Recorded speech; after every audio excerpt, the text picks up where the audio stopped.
Hey, Ryan. Hi, this is Sarah Palin. Ryan Donald Trump Jr. Harsh to win seal. Hey, everybody, I want y'all to check out a fellow Marines podcast. My name is Ted Nugent, and I got a call from my buddy Ryan F. Samuels, and he wants me to tell you that he's a working hard, playing all-American son of a who is celebrating God, family, country. Welcome to the Ryan Samuels Show, one of the top political podcasts in the United States, where we have a healthy distrust for government and mainstream media. The Ryan Samuels Show is a raw, unfiltered look at American politics. Follow on Facebook, Twitter, YouTube, Rumble, and all podcast platforms. Here is your host, Ryan Samuels. Hello, Patriots. Welcome to the Ryan Samuels Show. Today, I'm diving into Calais versus Louisiana, a pivotal challenge to Section 2 of the Voting Rights Act of 1965. This is a major Supreme Court hearing that's happening right now. Today, we heard oral arguments. Now, this is going to be a historic ruling, and it's going to really weigh on what is going to happen in terms of redistricting, okay? But before we go any further, make sure you hit that like, share, and subscribe button. Visit ryanfsamuels.com so that you can check out our blog, our latest podcast. Excuse me. Mic cut out there for a second. Our latest podcast, videos, our news stories, everything you can find at ryanfsamuels.com. But let me set the stage for you. This is all about Section 2, which prohibits voting practices that discriminate based on race, including vote dilution through gerrymandering. Now, the Republicans are doing a lot of gerrymandering to pick up seats in Congress. Gerrymandering is the redistricting of congressional districts to make sure that Republicans get the votes. This is a tactic that the Democrats have used for decades, okay? But the Voting Act of 1965 ensures minorities aren't packed into too few districts or cracked across many, weakening their electoral voice, right? That's the premises of it. But the case stems from Louisiana Post 2020 census redistricting. In a state where black residents make up about 1/3 of the population, the Republican-controlled legislature initially drew a man with only one majority.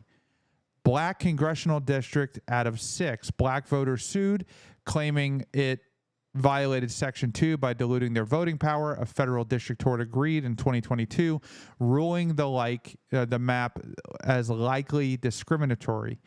After several procedural twists, including Supreme Court interventions, the legislature redrew the map in 2024 to include a second majority black district. Across that, one that stretches across the state, helped elect 2 black Democrats to Congress for the first time in decades. But then a group of non-black voters challenged this new map, arguing it unconstitutionally prioritizes race, violating the 14th Amendment's Equal Protection Clause and the 15th Amendment. A divided federal panel agreed, striking it down for racial gerrymandering. Louisiana initially defended the map, but reversed course in August 2025, joining the challengers in urging the Supreme Court to reconsider the longstanding interpretation of Section 2. The Trump administration and conservative groups have supported them too. Now, on the challenger side, they argue that using race as a predominant factor is unconstitutional, and it relies on outdated stereotypes, like assuming all black voters share the same political preference, and lacks a clear endpoint. States are caught in a bind. Ignore race can risk Section 2 violations or consider it and potentially violate the Constitution. Some push to overturn precedents like the 1986 Thornburg v. Gingles, which established tests to vote for dilution claims. claiming it enables partisan advantages for Democrats and that modern voting is more about politics than race. The Justice Department even suggested adding a requirement that challengers prove an alternative map could achieve goals without emphasizing race, making Section 2 claims harder. Defenders, including black voters, the NAACP Legal Defense Fund, ACLU, and Congressional Black Caucus counter that Section 2 is vital in areas with racially polarized voting, like the South.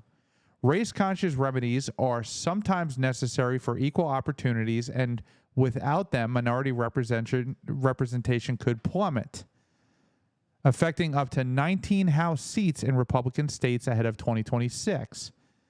They warn that a colorblind approach would undo decades of progress and point to the 2023 Allen v. Milligan ruling, where the court upheld similar protections in Alabama. Oral arguments on October 15th of this year suggested the conservative majority might limit Section 2's scope. Justice Kavanaugh questioned indefinite race-based remedies, suggesting they need an endpoint. Chief Justice Roberts probed race's role in redistricting, and Justice Alito criticized the lower court's application. Liberal justices like Elena Kagan and Ketanji Brown Jackson defended Section 2 as an essential ongoing tool against effects-based discrimination. A decision is expected by June of 2026, and it could trigger nationwide redistricting changes, potentially benefiting Republicans.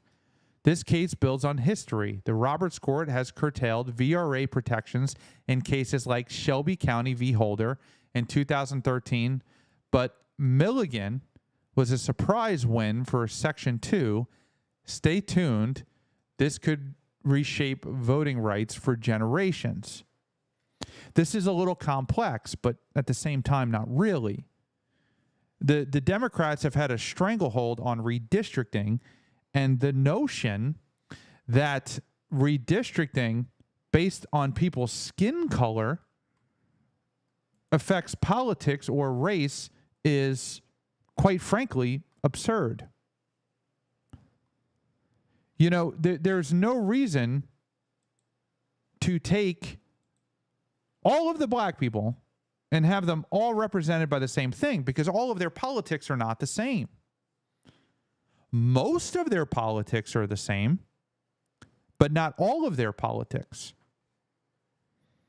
And that's the concern, is the left wants to do what the left always does, and that is make it racial rather than make it fair and equal.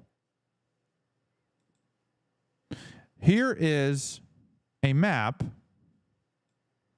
of the redistricting in Louisiana. You can see this whole little strip here, right? Shreveport, Baton Rouge, New Orleans. They call it Nolans. My buddy Bob's from there. You call it Nolans. You don't call it New Orleans or New Orleans. But because you're black, should you be represented as black people, or should you be represented as citizens of the United States? Now, we have some interesting recordings that came out today from this argument, and Justice Ketanji Brown Jackson did what she typically does and made an absolute fool of herself, saying that minorities are disabled. Black people are disabled. That's what she said. Let's listen to the whole clip. I guess I'm thinking of the fact that remedial action, absent discriminatory intent, is really not a new idea in the civil rights laws. And my kind of paradigmatic example of this is something like the ADA. Congress passed the Americans with Disabilities Act. against the backdrop of a world that was generally not accessible to people with disabilities. So this is the preamble to her argument. That Congress passed the American with Disabilities Act because people with disabilities didn't have access to things. Let's listen. Let's keep listening. And so it was discriminatory in effect because these folks were not able to access these buildings. And it didn't matter whether the person who built the building or the person who owned the building intended for them to be exclusionary. That's irrelevant. Congress said the facilities have to be made equally open to people with disabilities if readily possible. I guess I don't understand why that's not what's happening here. The idea in Section 2 is that we are responding to current day manifestations of past and present decisions that disadvantage minorities and make it so that they don't have equal access to the voting system, right? They're disabled. In fact, we use the word disable in Milligan. We say that's a way in which you see that these processes are not equally open. Black people are disabled. That's literally her argument, is that black people are disabled. Now, explain how that's not racist. Because it's coming from a black person? Does that make it not racist? I don't quite comprehend how that wouldn't be considered racist. Or it just shows how the left looks at the black community, or how Ketanji Brown Jackson looks at the black community. Now, the notion that people should be represented based on the color of their skin is absurd. I mean, that's the most ridiculous and racist thing I ever heard of. If we wanted just all of the blacks or all of the white people in America to be represented by white people and live in our own neighborhoods and have our own representation, is that what she's advocating for? Segregation? But DEI is at the heart of this. And Ketanji Brown Jackson is going to go down in history as a prime example of why DEI doesn't hurt. Now, DEI, of course, as you know, is diversity, equity, and inclusion. It's the modern mantra, the corporate creed, the political promise that's supposed to lift us all up. But let's call it what it is in some eyes. It's a shortcut, a checkbox, a way to bypass the rugged path of pure meritocracy that built this great country. And nowhere is this more evident than in the story of Justice Jackson and her ascent to the Supreme Court. Now imagine it's 2022 and President Biden stands before the American people, bold as brass, declaring he'll nominate a black woman to fill Justice Breyer's seat. Now, not the most qualified jurist, mind you. No, a black woman specifically is what Joe Biden said. And then along came Ketanji Brown Jackson, a federal judge with a solid resume, Harvard Law, clerkships, time on the bench. But was she the absolute best? The cream of the crop from a pool of brilliant legal minds in America? I mean, no. That DEI turned the highest court in the land into a diversity lottery. Her confirmation wasn't just about her credentials. It was about ticking boxes for race and gender. Biden himself said it. Representation matters, but at what cost? Now if you fast forward to the Supreme Court chambers, that sacred hall where Lady Justice is blindfolded for a reason, DEI's fingerprints are all over it. Some argue poisoning the well of impartiality. When appointments smack of quotas, public faith erodes. It whispers, it turns to shout, is she there because she's exceptional? Or because she fits the profile? I mean, that's the question that I have. It breeds cynicism, divides the bench, not by ideology alone, but by their very identities. DEI claims to celebrate, and let's not kid ourselves, the courts shape our laws, our lives, our liberties. If decisions are viewed through the lens of diversity hire, how can we trust they're rooted in the Constitution, not some social engineering experiment? But it doesn't stop there. This DEI wave is sleeping into the soul of American values like a slow toxin. Remember the American dream? That promise, if you work hard, play by the rules, and prove your wealth, the sky's the limit.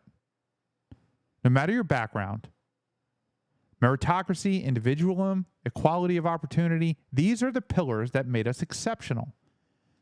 Yet DEI flips the script.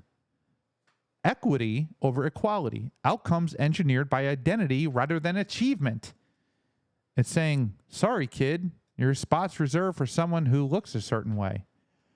In schools, workplaces, and now even the judiciary, it's fostering resentment, pitting groups against each other in a zero-sum game.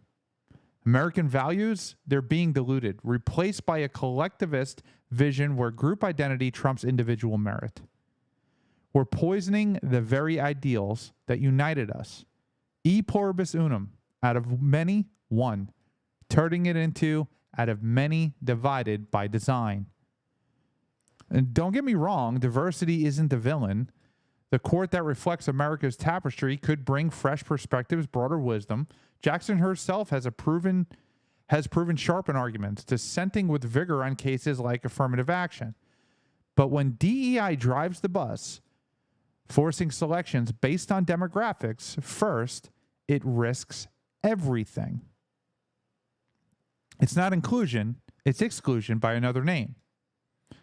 If we want a truly just society, let's elevate based on excellence, not optics. Otherwise, we're not building a stronger America. We're undermining it, one checkbox at a time. And how do you move forward and how do you fix this? Well, I think this case is one of those ways. Now, if this can be moved in the favor of the Republicans, and the Republicans can do what the Democrats have done and gerrymander them back to the majority of representation in society, and I'm huge on minority rights, not minority as in skin color, but minority as in the not so popular opinion, could be anybody, needs to be represented and protected. But tyranny of the minority does not need to exist, which is what is existing now. Here is, let's just watch this clip. This is Khadijah Braxton with Benjamin. This is the Louisiana Solicitor General making the argument in court. Jackson. Wait, so can I just ask, why is that not a compelling state interest to identify areas in which that problem is occurring? Your Honor, of course, as this court recognized in SFFA, states can remedy intentional No, I'm not talking about the remedy. I'm talking they about can the identify. identify. Of course. All right. So if I'm right that Section 2 is about identifying the problem and then requiring some remedy, I don't understand why your answer to Justice Kagan's question about is this a compelling state interest is no. The answer is obviously yes, that you have an interest in remedying the effects of racial discrimination that we identify using this tool. Whether you go too far in your remedy is another issue, right? Your Honor, I think step zero in all of these cases, it was certainly step zero in the Robinson litigation, is the plaintiffs came in and said, we want another majority black district. I thought they came in and said, we are not receiving equal electoral opportunity because our votes are being diluted. Which is the same way of saying we deserve a second majority No, it's not, because that, again, just trust me on this. Just trust me on this.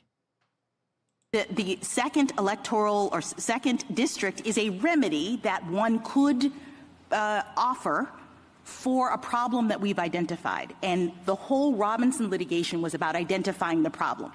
Is this really happening? In many Section 2 cases, the court says, you're wrong, you're fine. There is not an electoral opportunity being denied to you, go away. In this case, the court said, I see, I'm looking at the factors, I appreciate what you're saying, you've proven that we have this problem. And so the next question is, how do we go about remedying it? Right. And the problem, Justice Jackson, that the Middle District identified was not intentional discrimination. And in fact, I think Why when do I you hear need my intentional discrimination to remedy a problem like the one that I've identified? Because if you're going to use race the way that the Robinson appellants want the court to use race in drawing a second majority minority district, you've got to have a compelling interest. Thank you. And Thank you, Mr. Chief Justice. Thank you, counsel. Mr. Grime? You know, I just want the race crap to go away. That's all I want. I want it to stop. I want it to go away. Here is Justice Sotomayor's argument in favor of black congressional districts. I mean, these people are actually trying to make arguments in favor of segregation, essentially. Like, you can't have political representation of one race. Like, that's not... If you had political representation of one race of white people, who's going to represent them? Because white people consist of diehard conservative. They consist of Nazis, socialists, communists, complete different ends of the spectrum. The same thing is true on the left side of the aisle. The same thing is true in minority communities. Races are not a political, like, a race is not a political affiliation. Like you could make the argument that, like, 1960s Jim Crow, where there were laws that were targeting a specific race or targeting a specific group of people, that those people need to be represented to stop those laws or overturn those laws. Yes, you can. But this isn't 1965. Society has changed. We don't need that in our society. Hey, Kat, welcome on. Like, it's over. It's not there anymore. But these race hustlers, which are Democrats, are desperately hanging on to this because it benefits them politically. Let's listen to this attempted argument here. Reason to think that a racial group is being treated here too. You have proof of that here. No, you don't. What you have here is that Republicans and Democrats are different. There's no you have some that even white Republicans or white Democrats won't vote for black candidates. Right, but if these were white Democrats, there's no reason to think they would have a second district. None. And so what is happening here is their argument is because these Democrats happen to be black, they get a second district. If they were all white, we all agree they wouldn't get a second district. That is literally the definition of race subordinating traditional principles. Justice Kagan? A reason to yes. Correct. And they don't see that. So they don't see that when white people are being discriminated against. Talking about the Democrats. They don't see that when white people are being discriminated against, because that is discrimination against white people. That's exactly what it is. Here is the lawyer for the NAACP. Her name is Janai Nelson. This is for a second majority black district in Louisiana. Are they doing this with Hispanic people too? Or Asians? Do Asians get their own district? Are we just, like, starting a racial war and divide? Like, oh, Congress, yep, we need a black person and a white person and an Asian person and an Indian person and a Native American person and all these people, and we're all going to fight and argue over race in the halls of Congress. That's right. And in the state of Louisiana, that analysis was conducted in the Nairn case, and it was clear that regardless of party, white Democrats were not voting for black candidates, whether they were Democrats or not. And we know that there is such a significant chasm between how black and white voters vote in Louisiana that there's no question that even if there is some correlation between race and party, that race is the driving factor. Can you comment on the Solicitor General's suggestion at page 20? Race is the drive. So that's what moves a Democrat is race. That's what moves a Democrat is race. And they are terrified because here's what's on the way. Okay. What the Republicans are doing is they're trying to dismantle this stranglehold that the Democrats have had over the government for the past 20 years. Okay. They're trying to overturn that. And they need to. It's time. It's time to swing the country back in the other direction. The left lost their minds. They lost their minds with castrating children for trans rights, sending grown men into little girls' bathrooms, men and women's sports. They lost the plot, and they lost the support of the American people. It's the Republicans' turn. And that's what's happening. So here's what's going to happen with when Trump gets this push through. So this is what the party pickups would be for congressional districts. Republicans, 5. Missouri, 1. North Carolina, 1. Ohio, 2 or 3. Indiana, 1 or 2. Florida, still discussion down there, but that could be another gold mine for them if they tipped it even further their way. Kansas, 1. New Hampshire, 1. And Nebraska.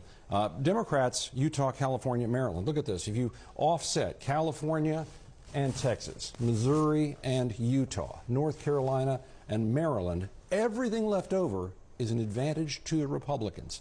And don't forget, the Supreme Court is considering what could really be the end of the Voting Rights Act, which would protect minority groups. So you don't have a state that's half black, for example, that elects only 1 congressional member and everybody else goes to the Republicans that would represent that population in some ways. So doesn't matter what your race is, man.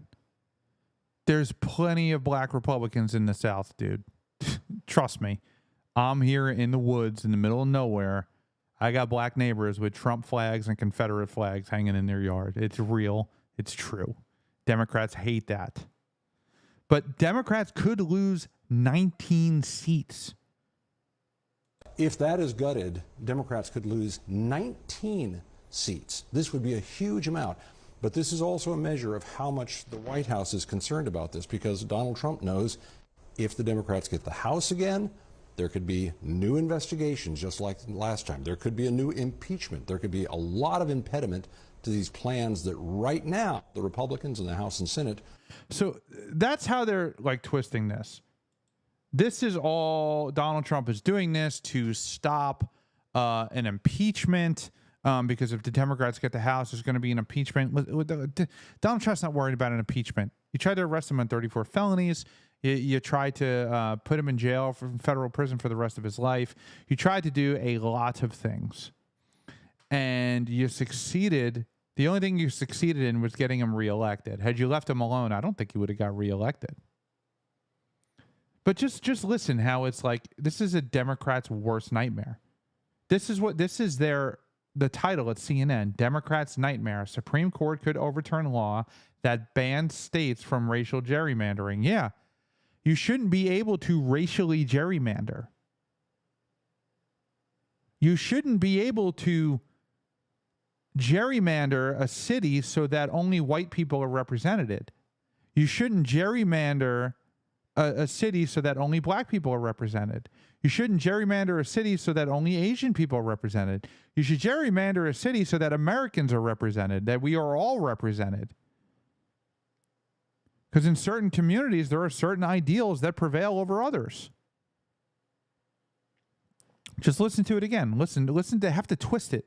The White House is concerned about this because Donald Trump knows if the Democrats get the House again, there could be new investigations just like last time. There could be a new impeachment. There could be a lot of impediment to these plans that right now the Republicans in the House and Senate are letting run like a freight train. I pray to God, I want to see a freaking super sweep of the House and the Senate, and so that we don't have to deal with the Democrats for almost the rest of my entire lifetime. That's what I want to see. Here is Justice Clarence Thomas taking a blowtorch to Voting Rights Act district that favored Democrats on the basis of race. I love him. And notice how he's black. Clarence Thomas is black. But he's against this. And the left doesn't want to acknowledge that he's black because they consider him a quote-unquote Uncle Tom. What role did Robinson play in the development of SB 8? Justice Thomas, Robinson is the only reason SB 8 exists. We fought tooth and nail in the Robinson litigation itself in telling the courts that we did not think the Constitution permitted us to draw a second majority black district. As you know, under protest, we drew SB 8 because the threat was that the federal courts were going to do it if we didn't. And that's, I think that's the best way to conceive of why SB 8 exists. We would never pass SB 8 in the first instance without Robinson, Justice Thomas. What were the findings in Robinson? The finding by the Middle District in Robinson was that the plaintiffs in this case were likely to show a violation of Section 2, and the likely violation, and I'm using very broad terminology because I do not know what the underlying violation is. I can't articulate that for you, Justice Thomas, because I don't think anybody can. But I think the finding in the district court's mind in that case was that the likelihood of a Section 2 violation meant that a majority black district was required, a second one. And I think that was the bottom line, and when our legislature saw that, we understood the marching order, and that's why you see SB 8 as it exists today. Just briefly, what were the findings that led to that conclusion? Well, Your Honor, running through the preconditions and the totality of the circumstances, I think the totality of the circumstances did most of the work for the Middle District in Robinson. Senate Factor 1, the official history of past discrimination, Justice Thomas, we can never outrun the bad era of poll taxes, of grandfather clauses, of literacy tests. I think we're always going to lose across the board on that kind of analysis, and that's what the Middle District in Robinson focused on, is how bad was Louisiana in the 1930s, 40s, 50s, 60s, and, add all that together, and at the end you have a vote dilution finding that I don't think is clearly articulable in the way that SFFA requires a finding of discrimination to be specified.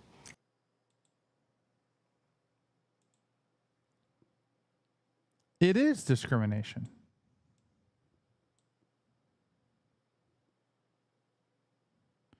It is. Here is Justice Elena Kagan. Sorry for so many videos, but I'm just trying to, because it's a lot. So each of the propositions that you're putting forward here, that Section 2 has to be limited in some way just to purposeful discrimination, that it doesn't authorize race-based redistricting as a remedy, and that we need to fundamentally overhaul the Jingles threshold inquiry, was rejected, I don't know, 3 years ago, 2 years ago, by a majority of this court. Justice Kagan, the court has never addressed and rejected the two key parts of our argument here.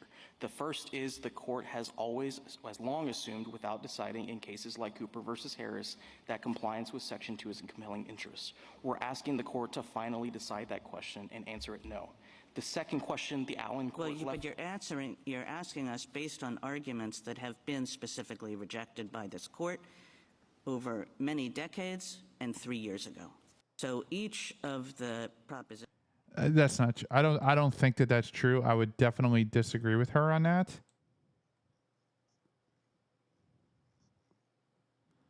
I would not agree with that. Sorry. I just would not. Here is a post from Rashida Tlaib, the idiot in Congress. This illegitimate Supreme Court, I love how she calls it illegitimate Supreme Court, is gearing up to strike down the pillars of the Voting Rights Acts that give black and brown communities representation in Congress. They have representation in Congress. She is one of them. This is another corrupt GOP power grab to steal congressional seats they know they can't win. Here's the latest. This is what she posted. Here's the latest. The Supreme Court appeared poised on Wednesday to upend key provision of a landmark civil rights law by prohibiting lawmakers from using race as a factor in drawing voting maps, which could spark widespread redistricting efforts. How could race be a factor? in voting maps. If the justices determine that lawmakers may not consider race in drawing districts, the repercussions for the country's political balance could be sweeping, allowing Republican state legislatures to eliminate at least a dozen Democratic-held House districts across the South. Yeah, the Democrats are panicking. They're freaking out. And they should be. This is a problem. This is a problem for the Democrats. And it's a problem that's not going to go away. Ah, man, I hate these articles. All right, here's an article from USA Today. Forgive the ads, but I will not pay them a dime. The Supreme Court asks if black voter protections discriminate against white people. That's the premise of this Supreme Court case. And what a lot of the world doesn't know is that discrimination also exists against white people. You can't favor another race over white people. That's equally as disgraceful as favoring another race over black people or Asian people or indigenous people or whatever, Filipino people, like anybody because of their race, Japanese people. Like you can't do any of that. But somehow the Democrats think that the white people are fair game and that they can just discriminate against them and be okay. The Supreme Court takes on a racially and politically charged case testing a landmark civil rights law.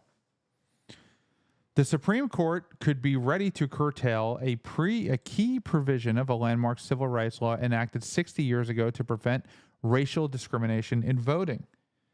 In one of its biggest cases of the year, the court on October 15th debated for 2.5 hours about whether electoral districts can be created to protect the voting rights of minorities without discriminating against voters of other races.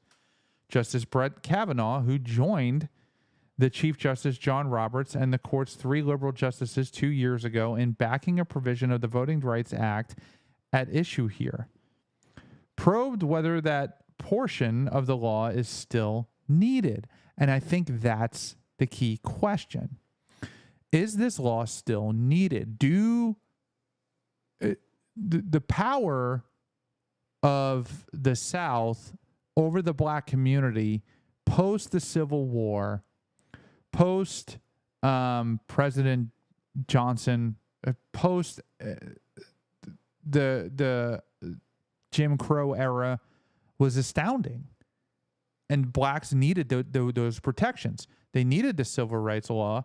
They needed the Civil Rights Act, which has been used completely inappropriately, like any other thing that the federal government passes. But that's the question. Is, do you still need this?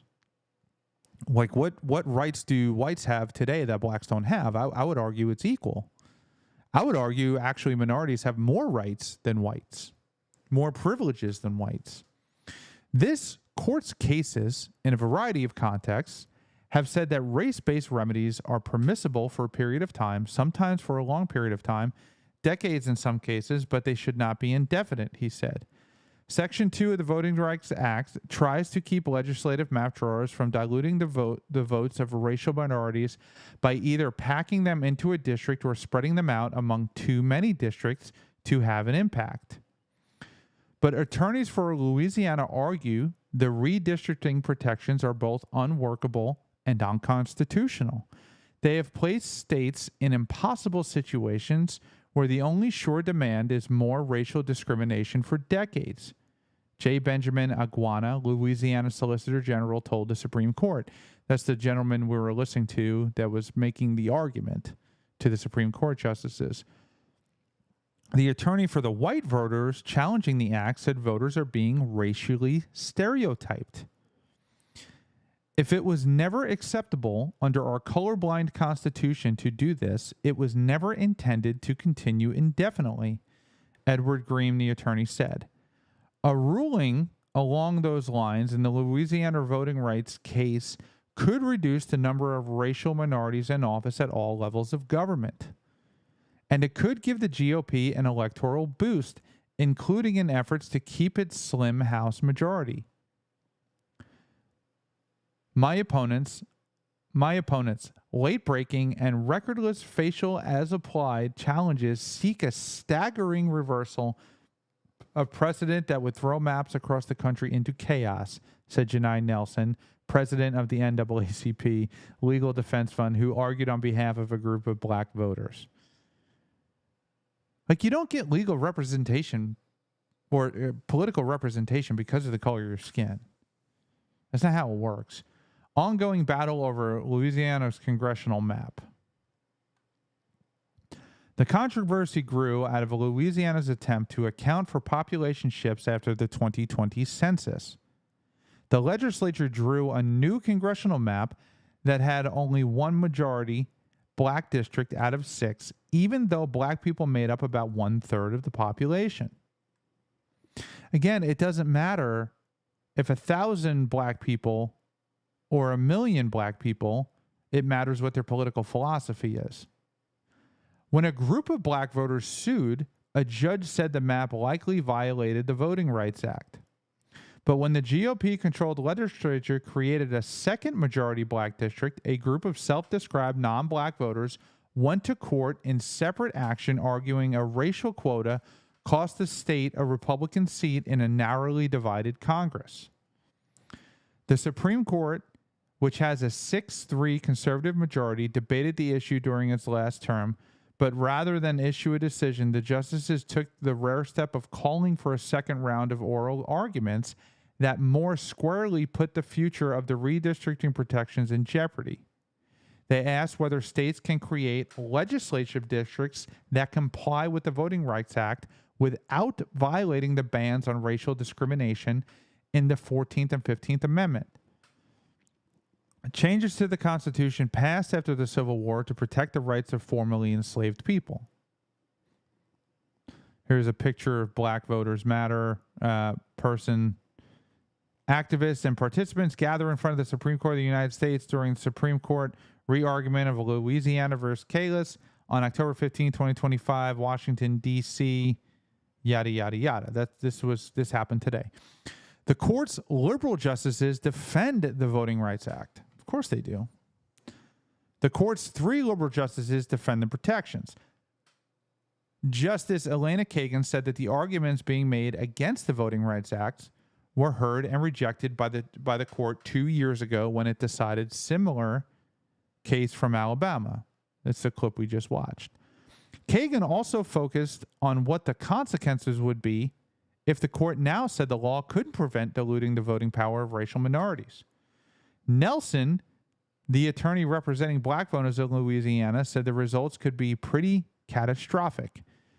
Yeah, for the Democratic Party.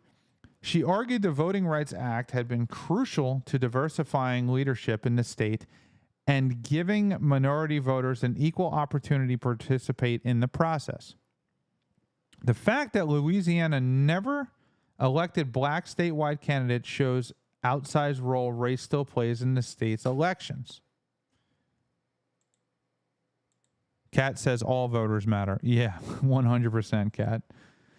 The fact, we just read that. What's the proper size? Roberts asked. Nelson responded that Congress was clear when it wrote the law that there should be no time limit on voting rights protections, and the law requires an assessment of current conditions, which said still show protections are needed in Louisiana. Why? I love how people show up outside of the Supreme Court and waste their time in protest like they're going to change anybody's mind. Louisiana, sky won't fall if the Voting Rights Act is curtailed. Kavanaugh asked Aquanaga, Louisiana's attorney, whether he agreed with Nelson that black voters' political power would be diminished if the court sided with the state. Aguana said Republicans risk turning safe district for incumbents into competitive ones if they don't create majority-minority districts, showing there are reasons other than the Voting Rights Act that might prompt the legislature to avoid spreading racial minorities among multiple districts. I don't think the sky is going to fall, he said. Oof. That's not good to say that.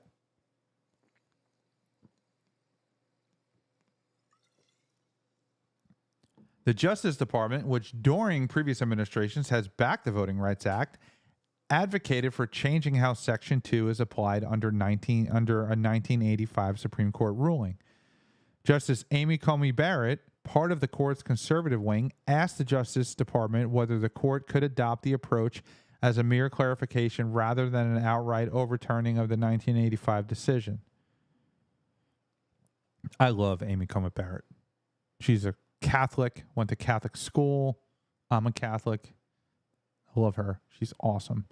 The Justice Department attorney said most of what the government is seeking are modifications, but Justice Sonia Sotomayor said the proposed changes are just another way of getting rid of Section 2. She's an idiot. That means blacks never have a chance, no matter what their number is, until they reach more than 51%. Section 2 became more important after the court in 2013 struck down a different part of the Voting Rights Act, one used to monitor states with a history of discrimination.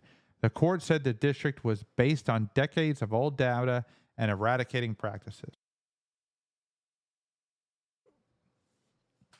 Looking for clues in Kavanaugh's questions. This is just another section.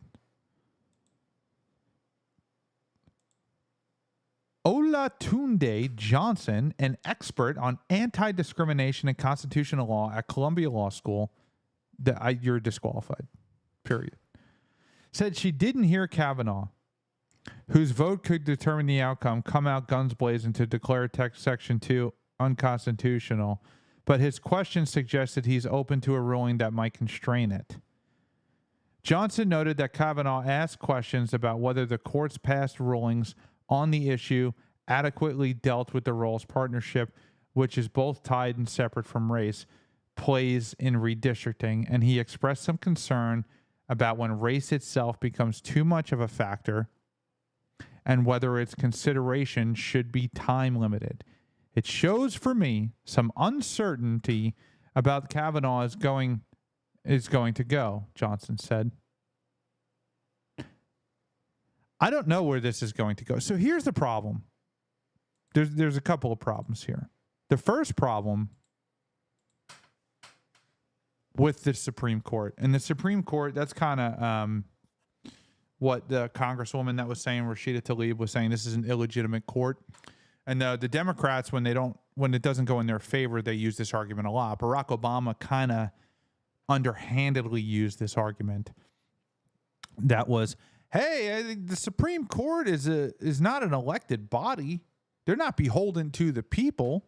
Why should they be making law and changing law and representing law when they've voted for? Hi, Michelle. Welcome on.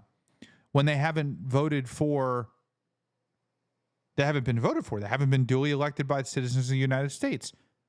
But they've been appointed, and they've been appointing for life. Now, the reason they're appointed for life is so that they can make decisions based on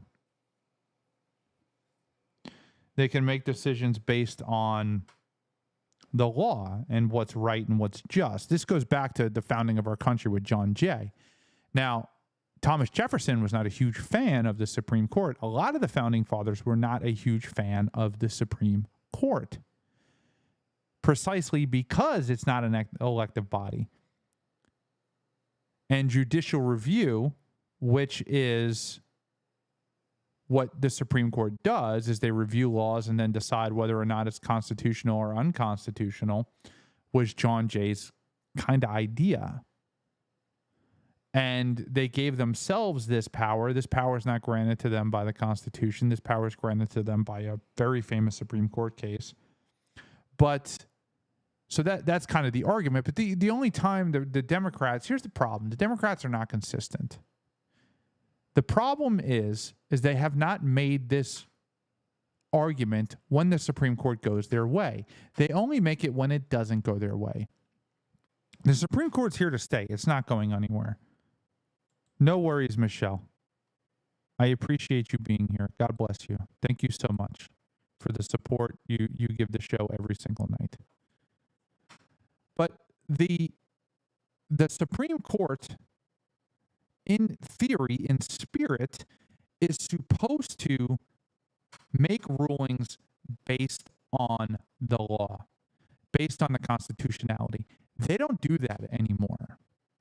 What the Supreme Court does is the Supreme Court makes a ruling not based on the Constitution. They make a ruling based on what the previous justices used to ruled about the Constitution. So they don't go and say, hey, this is unconstitutional. Get out of here, because this is unconstitutional. You can't create representation based on race. That's unconstitutional. That's not. We're all Americans. We all deserve representation, and not representation based on the color of our skin. Imagine they did it with red-haired people. It's just stupid. It's infantile. It's dumb. Certain areas have certain interests. So if you live in a farming area, you want to be represented as a farmer, and you don't want your politicians outlawing corn and saying you can't raise corn in this area because it's bad for the soil or whatever they want to do. Because the people in that district, they're going to vote it out. They're going to vote those people out. So different areas and different districts have different interests. Just because you're black doesn't mean you have a certain interest. Just because you're white doesn't mean you have a certain interest. The area that you live in has a certain interest. Maybe you live in a very high crime area. So the people collectively in that district vote in somebody that's going to be hard on crime and say, listen, we want you to clean up this neighborhood. Like, that's how it's supposed to work. But they're trying to make it all about race, which is whatever they do. But anyway, back to the Supreme Court. So now when a president, any president, gets elected and a Supreme Court seat opens up, a Supreme Court person is placed there. A judge is placed there. They take typically a federal judge, and they're placed in the Supreme Court. But the president, who represents a political philosophy 90% of the time, is only going to put somebody there who is going to vote based on his party's political philosophy. Now, if you're a Supreme Court justice, you shouldn't swing one way or the other. You should be independent. Like, I don't care. I don't care what your political philosophy is. I don't care what you believe. I don't care what you feel. I have no political philosophy. My job is to make a ruling on this. Does this support the principles of the United States of America? Does this violate the Constitution, the 10th Amendment, the 14th Amendment, the 15th Amendment, whatever it is? I'm going to make that determination based on the law, based on my experience, based on my research and my studies, not on the fact that I believe a certain political philosophy. It doesn't matter what I believe. What I believe doesn't matter. What the Constitution says is what matters. Now, there's things in the Constitution I don't like. Me, Ryan Samuels, yes. Yes, the conservative constitutionalists, yes. There's things in the Constitution I don't like. Primarily the Fifth Amendment of eminent domain, where the government can just take your crap away because they feel like it. Not just the federal government. Your local city municipality can come tomorrow and just take your home and then give you fair market value for it. That's it. Now, if you owe $600,000 on your home, but the fair market value is $300,000, the government can literally come in and take your home away. In a free society, that's not how it should work, but there was authoritarians who represented districts or represented areas in the constitutional conventions, particularly Hamilton, and that's a whole nother podcast that we can discuss. Mr. Dickinson from South Carolina. There's a whole bunch of them. But everything has become politicized. Everything has become politicized. Even the Supreme Court of the United States. John Jay would be friggin' rolling in his grave if he knew that. He would be rolling in his grave. He would not be happy with what the United States has become.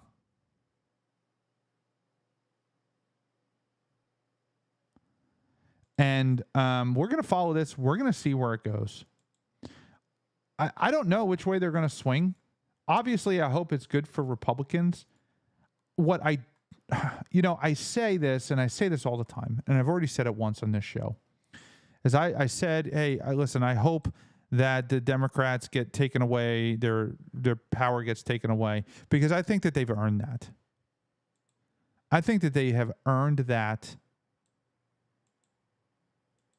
I don't want to say punishment, but they've earned the right not to control society anymore.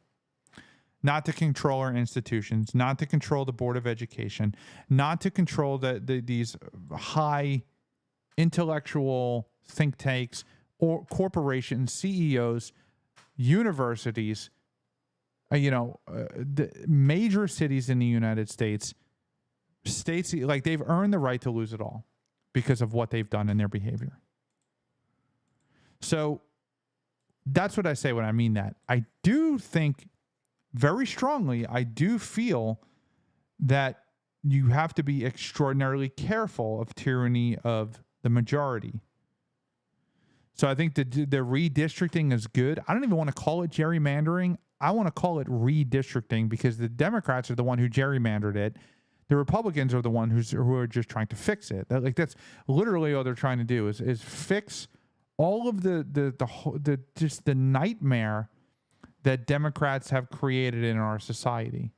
And it's not going to happen overnight. It's going to take 20 years. Because it's taken 40 or 50 years for Democrats to destroy everything that America used to be.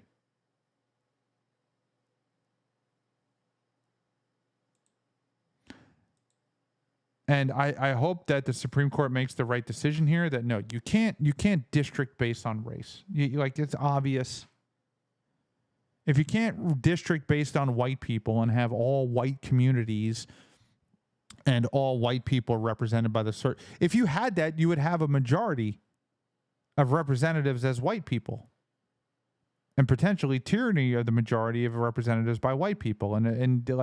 So for every 1,000 white people, you'd get 3 representatives. I'm just making numbers up here. And for every 1,000 black people, you'd get 3 representatives, but there's only 100 of them. So now you get a half a representative. So they're always going to be outvoted. So you district based on area. I mean, period. This is dumb. Gerrymandering is dumb. Just draw a freaking grid. It's going to be 3 miles up from the border, 3 miles across. These are your districts. 3 miles, 30 miles, 50 miles, whatever. And you have this many districts based on your population. Period. Full stop. End of discussion. That is exactly how it should go and how it should be. Before we go any further, make sure you hit that like, share, and subscribe button. If you're not following this channel, follow the channel, follow the podcast. I get statistics out. I think we had 41 million views last month just on Facebook. And 95% of people are not following. Click the channel, follow. You'll like it. Go to ryanfsamuels.com right here. /shop. Check out the merchandise. We got cool t-shirts like this Reagan Bush shirt. This is my shirt that I made. Got some join or die on the sleeve. 1776 on the sleeve. Check it out. Also, this hat right here. Sic Semper Tyrannis on the side. And don't tread on me on the cover. But we're going to follow this. Hopefully, the Supreme Court will do the right thing. And we will have an outcome that favors justice, and we can get rid of DEI and discrimination forever in this country. Thank you for tuning in. Make sure you hit that like, share, and subscribe button. If you're on the podcast, hit that download button. Download it. Save it to your phone. That really helps boost the channel. God bless you. God bless our troops, and God bless the United States of America. I will see you tomorrow night. Thanks for tuning in to The Ryan Samuels Show. Don't forget to like, share, and subscribe.